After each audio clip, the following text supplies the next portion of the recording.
The front pages, hot off the press, served to you fresh. We present to you local and international newspaper headlines for the day with in-depth analysis from seasoned professionals. Start your day the right way on 99.3 Nigeria Info. And yes, it's 99.3 Nigeria Info, the nation's number one news, talk, and sports radio station. We're reaching you live from Victoria Island, Lagos, Nigeria. I am Sheriff Quadry. Welcome to From the Front Pages. This is where we look at headlines that have made it to the front pages of national dailies today. Remember that you can always tune in and watch us live. If you are on our socials. If you're not on our socials, we are at Nigeria Info FM on Twitter. We're live on Twitter as we speak. We're also live on Facebook at Cool FM at I beg your pardon, Nigeria Info 99.3 on Facebook, on Twitter at Nigeria Info FM. On Instagram is Nigeria Info FM Lagos, and on YouTube Nigeria Info 99.3. You can watch us live and drop your comments there. Our WhatsApp line is 0809-597-5805. That is 0809-597-5805. Those you can reach us on those platforms if you want to be a part of From the Front Page, because we'll be taking your comments and thoughts on any of the headlines that jumps out at you this morning. I have Gbolahan Olojede, chartered accountant and public affairs commentator in the studio this morning. Gbolahan, good morning to you. Good morning, Quadry. Good to be here again. This morning we have The Guardian on the table. Daily Independent is here. Daily Trust is also on the table as well. Vanguard, The Punch, The Daily Sun, This Day newspaper, and The Nation. Those are the papers we're working with on the program this morning. And let's begin with our partner, Guardian newspaper this morning. How economy may suffer under total border closure. That's a banner headline from the Guardian newspaper, with riders. Millions may be jobless over ill-timed policy. Action in nation's best interest, says government. There is no hunger in Nigeria, says minister. The Guardian is the paper. If you like to read, you can pick up the paper and read further. Moving on to Daily Trust right now. FG bans imports, exports through land borders. Riders, experts kick, say it will increase inflation. Rice farmers hail policy. Daily Trust newspaper. From the Vanguard, what Benin, Niger must do to get borders reopened. FG speaking there. Riders from the Vanguard, our neighbors must meet commitments signed several years ago. This is according to the finance minister. No imports, exports through land borders. Customs boss Ali adds border shutdown to enhance national security. Nigerians lament closure as prices of food items soar. That's Vanguard newspaper.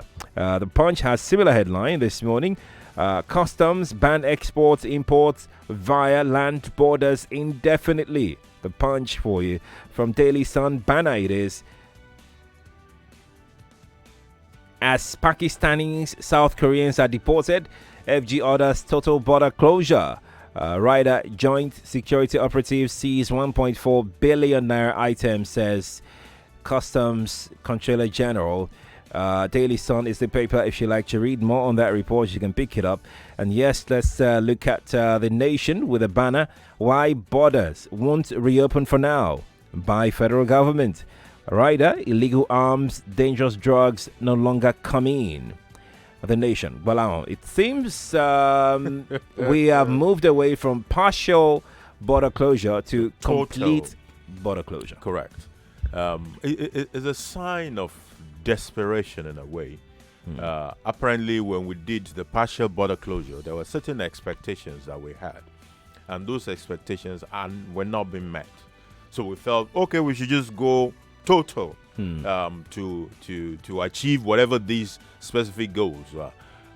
My concern is that because this issue was a knee-jerk reaction in the first instance, right. It wasn't a properly thought through. It started in August, and it was said that it was just to last for 28 days. Here we are, 3 months into October, it. Yeah.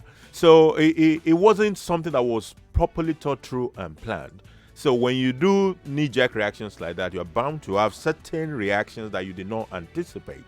At the same time, there were some that we could have reasonably anticipate. And that is the fact that when you do something like that at the borders, it will only be very effective for a few weeks. After a few weeks, you start having collusion. The agencies at the borders and the police and everybody involved, including the importers and the exporters, who get in some cahoots and get things done. However you're. So I guess we're not achieving the goals. Will this affect economy? I mean, the Guardian tries to explain how our economy may suffer as a result of this. For example, look at inflation. Inflation, a good content of inflation is food inflation. So if some things, for example, turkey are totally disappeared from the market. You can't see turkey in Lagos to eat. Right. In the long run, if we find some better ways to do this, it might help. But in this short run, it is hell. Well, the federal government said that there is an ECOWAS protocol, correct? That other neighboring countries signed on to, with Nigeria, but they're not holding on to their own end of the bargain by allowing some goods coming to Nigeria using their country as a transit point. Yes, they're doing that. You have this so-called transshipment, and transshipment essentially is a way of beclouding what the government sees in Nigeria. The government is looking at what comes in through the the ports and the rest. Meanwhile, a lot of things are coming in through these neighboring countries. They are importing them purposely for the Nigerian market. And in that instance, what would you have us do? If this is bad, if what we're doing now is bad for the economy, then what then can we do? We need to negotiate. We go back to the drawing board with those countries and negotiate. For example, I learned that Niger has totally banned the exportation of rice into Nigeria. Niger was one of the routes for this transshipment of rice into Nigeria. Right. This administration has invested a lot of capital, money, everything into this rice thing, and to just wake up and find out that all the investment are going to waste is a major concern for them. It is. It should be. But we have to balance things. There must be, for example, the custom boss saying something like we now have to agree what can come in and what cannot come in. The question in my mind is, does it mean that before now we don't have a list of what is allowed and what is not allowed? I'm thinking that the ECOWAS protocol clearly spelled that out. It will have spelled that out. So unless we are renegotiating that protocol, mark you, there's nothing wrong in renegotiating those protocols. We can renegotiate all such agreement that we have, ECOWAS or bilateral. We can renegotiate everything. So we have Niger, we have Chad. I'm sorry, but we're still going to talk about this at 8 o'clock because, we cannot exhaust it here. So that's why we're discussing it right now. So we have Niger, we have Benin, we have Cameroon, we have Chad. And these neighboring countries have, in one way or the other, contributed to our economic issues that we have. Correct. The federal government, one of these airlines says that, light weapons have also ceased to have reduced, coming into Nigeria. And I'm wondering, is this really true? If you have a loose... we have about 1,900 other borders, unofficial borders. That are not manned, Well, it would definitely make it more difficult, because what it means is that some of these things that used to come through the official borders will no more come through the official. Everything will now be diverted into those unmanned bush borders. And we still have a responsibility. My concern is, do we have the resources? Should we have the resources to man all those border posts? That's a genuine concern. It's also worrisome that, in spite of the state of Nigeria right now, it seems as if a lot of the surrounding countries still depend on the market. It's almost like you're saying that, do they depend on our market to survive in their own country? Correct. We're like the big brother of these countries. Look at Benin, for example. Benin has a port operation that is like 1,000 times more efficient than what we have in Nigeria. So why not import through Benin and bring it to Nigeria? It's as simple as that. So they are making money from the port as a government. Right. While they are flooding our own They're market. also making money from the export. We are losing money from being able to charge the right custom duties and all the rest and all the rest. And They depend on us. Oh, wow. This is quite long and lengthy. You can join us later at 8 o'clock for an incise commentary and analysis on the total border closure of our land borders, that is. All right. Let's move on to other headlines this morning. We start with the Vanguard this time around. Minimum wage, your letter to SGF declaration of trade dispute in Ngige tells Labour. Okay, that's from the Vanguard newspaper. Minimum wage, your letter to SGF, Secretary to the Government of the Federation, declaration of trade dispute in Ngige tells Labour. Vanguard is the paper if you'd like to read up on that one. You can find similar headline from the front page of the Daily Independent newspaper. Minimum wage FGE in final push to avert crippling strike. Right at Labour, government hold final meeting today. That's from the Daily Independent newspaper. It's a make or mar meeting they're having today. From the Nation newspaper, anxiety as new wage talks hold. That's from the Nation if you like to read. From the Punch this morning, minimum wage FG Labour in make or break meeting today. The Punch with that one. Moving on to our next paper, which is this day, Labour braces for strike as talks with FG collapse.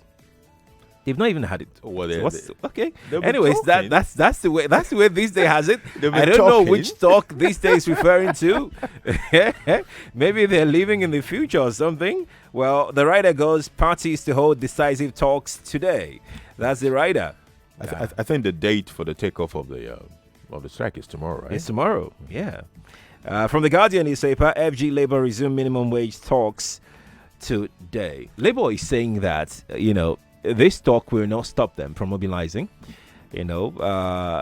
unions across Nigeria to brace up for a strike. That's and they've been telling people to stock up. Yeah, well, of course, if they're able to come to an agreement today, that strike might not hold. But definitely, if you're planning a strike for tomorrow, you're not going to be waiting till tonight, right, before you mobilize. Yeah. So all that is necessary to ensure that there will be strike tomorrow will have to be put in place. Let's look at the consequences of this strike. The nation is not really doing well economically, and yet we're talking about strike. The government is not sounding like they will yield to Labour's demands. I don't think it's a matter of yielding.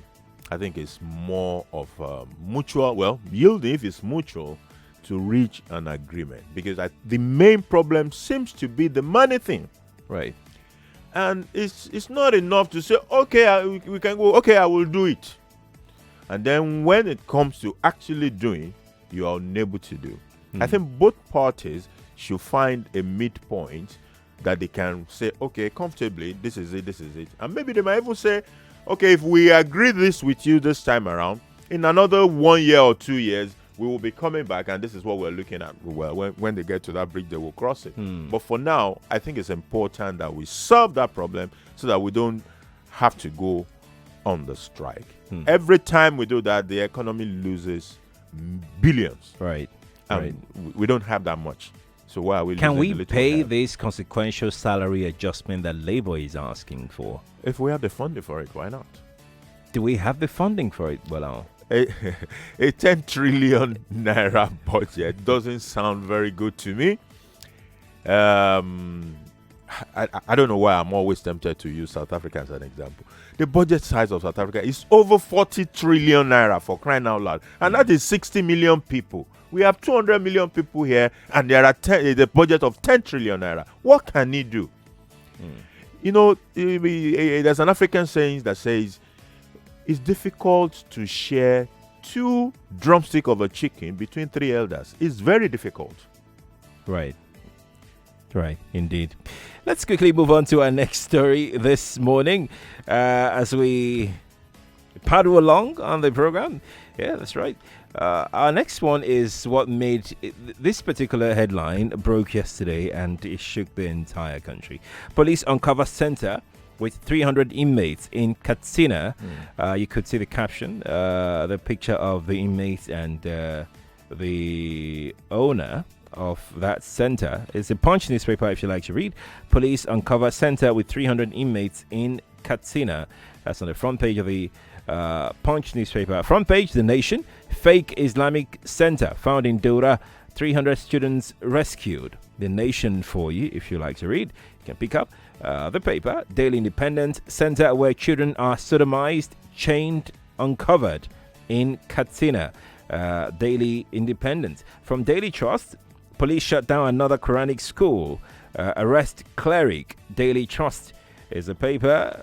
You can pick it up and read further. It only further underlines the failure of that Almajiri system. This thing they are calling Quranic schools, are they really Quranic school now?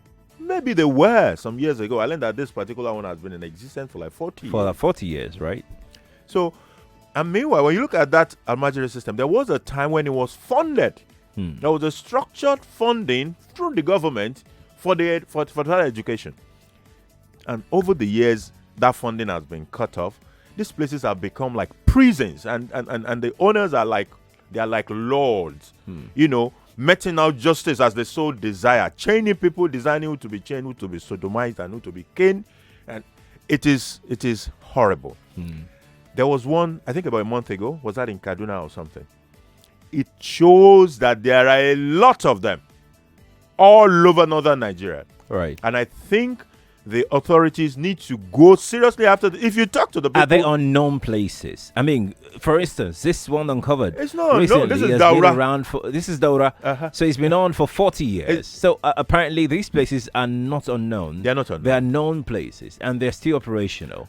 Why is it difficult? Why has it been difficult for the authorities to come down hard on these places? Well, they are beginning to do so, but I think they can do a lot more. If you remember the last one that was just like this too. They had a big post, a big signpost. So they were not. It wasn't a hidden thing, and it's been there forever. But it was the same community people that reported them. Right. So as a matter of fact, if we create enough awareness about this, the community people themselves will start telling the police where all these places are, and they can all go there and do something like this. Indeed. They're like jails inside these places. How can somebody have 300 people, have people chained? People were chained. People were being sodomized. It's pathetic, really. It is Horrible. pathetic. Let's move on and look at our next headline. Southeast governors resolve to meet Buhari over welfare of Indigo. That's front page, Daily Independent. You can find similar headlines from other papers this morning. The Nation has similar one. Igbo leaders heads for Villa over neglect. And it has a rider front page. The Nation newspaper, if you like to read, you can pick up the paper. Daily Sun, presidency, Nigeria treats Igbo badly. Obi, rider, Southeast governors, leaders meet over insecurity. Others, that's Daily Sun newspaper. The Southeast Governors Forum held a meeting yesterday. It makes sense that they should do what they're doing. I think things started on a bit of uncordial note with the presidency, and considering how things play out in a typical unitary system, you cannot detach yourself from that center as it is right now. So I think it's in order. I've seen a lot of pictures showing some roads in the southeast, and they have this serious ecological issue as well. And it seems as if all those things ecological are issues not getting attention. Let me also say that we have a massive revenue problem. Massive one. And it behoves on the government to attack this frontally. Multiple subsidies in the system, ineffective and inefficient system all over the whole place, pouring money into holes like refineries that are over year upon years are dropping hundreds of billions in losses. Right. All those things are things we need to revisit so that we can properly harness our resources and deploy it to where it's going to be put to the best use. It is important that the Southeast feel part of this country. Do they want to feel part of it, or they're intentionally and systematically being, of course, marginalized? I mean, if they want to be part of it and the system doesn't want them to be part of it, what can they do? I'm not sure about the system not wanting them to be part of it. When you even think about the perception of our soldiers who are part of the civil war. Right. You hardly ever see them have any sentiment in favor of wanting any part of that country to go away. So you can be sure that at the presidency level, I don't think there's any desire for them not to be part of the system. I also believe that the bigger the better. We are better together. Right. But we need to devolve the powers to the regions. That is something we need to do. It's part of the reason why our revenues are poor today. We have only about 6 states feeding the entire 36 states plus one, and the federal government in itself. It is not the best way to go forward. Indeed. Let's look at our next story. EFCC knocked over arrest of 94 Osun nightclubbers. That's EFCC knocked over arrest of 94 Osun nightclubbers. It's front page of Punch newspaper. You can find similar headline here, even with captions, exotic cars, and some really high-end mobile phones here on the front page of the Nation newspaper. 94 suspected internet fraudsters held in the Shogbo as the FCC raids joins. That's front page the Nation newspaper. From the Daily Independent, EFCC arrests 94 suspected internet fraudsters in Osun nightclub. Seizes 19 exotic cars. Daily Independent newspaper. Gbolahan, so you I'm concerned that you arrest 94 people in a club and you have concluded that they are internet fraudsters. I think the normal things, you at least call them some suspicious activities. Is the FCC doing a shortcut job? I don't understand. I mean, how do you go to a nightclub and arrest people and automatically just conclude that they are internet fraudsters? How professional is that? It's absolutely, totally unprofessional. And I think it's just one of those media campaigns to, show people that they are working. You're working. You may be working. There's no doubt about that. You are hired to work. Right. But going to a nightclub at a night, picking people up and concluding that everybody is an internet fraudster is going a little bit too far. We should conclude our investigations before we tag people. Indeed. Let's look at this as we head out. Fuel subsidy to go up 450 billion naira in 2020. This is according to the finance minister. Let's take a sneak peek into that story. I'm really, really interested. Mrs. Zainab Ahmed, Minister of Finance, Budget and National Planning, said under recovery of premium motor spirit, PMS, popularly referred to as fuel subsidy, will go up 450 billion naira in 2020. She said this on Monday in Abuja at the public presentation of the 2020 budget. Amy said it was called under recovery because it was a cost of operation of the Nigerian National Petroleum Corporation. That's what she said. You see, the question is, how did he arrive at that number? Because we are depending. Look, what determines how much this under recovery or whatever it is or subsidy will be, it's not even within our hands. We can't determine it. Right. It is determined by the international market. It's totally out of our hands. So when he says 450 billion, it may as well be 1 trillion. Should we still continue to pay subsidy on fuel importation? The people who are beneficiaries of subsidy will never allow removal to see the light of day. This government condemned subsidy payments when they weren't in government. Yeah. If you go and listen to that video properly again, you will understand that the president was speaking from the perspective of 1980 whatever or 1979. Right. He didn't quite understand the true situation of what that subsidy was all about. He has come into the saddle and he has seen it.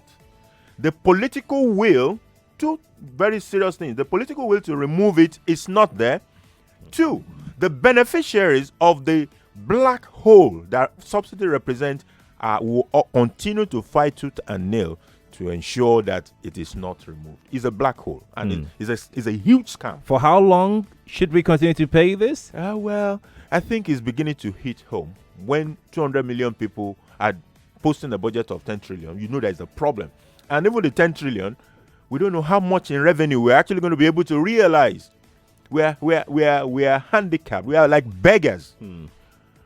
You see all the borrowing? If we don't call ourselves and talk to ourselves and be able to face the reality that we don't need all these multiple subsidies, we will continue to suffer in this manner. And the beneficiaries are these people who are making money. Just a small few, a very small few. But yeah, a handful of people who are benefiting from this. Indeed. Let's take some messages as we coast home on the program.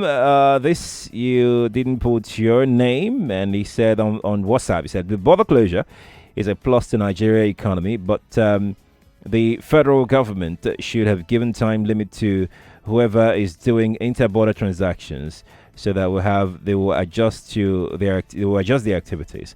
The information just came suddenly, and a lot of them are stuck. I have a friend who is doing legitimate export of Nigerian-made products. Since the closure, his trucks are not able to move.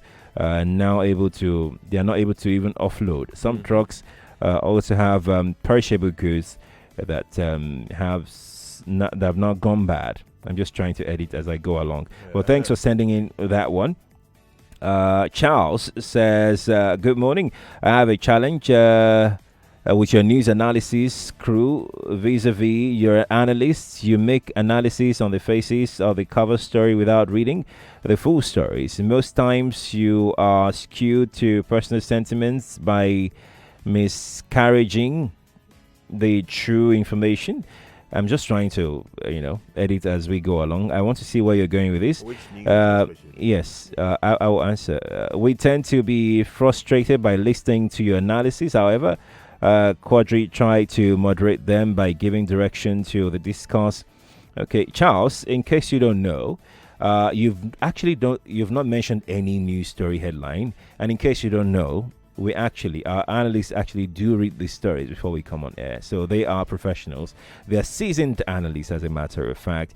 And if you have any problem with one story or the other, you should have stated it, so that, we'll guide you the best way you want to be guided. All right. But Charles, thanks for noting that up. But you should know that we our analysts always read these stories before we even come on air at all. Yeah, that's why we're the best, don't you think?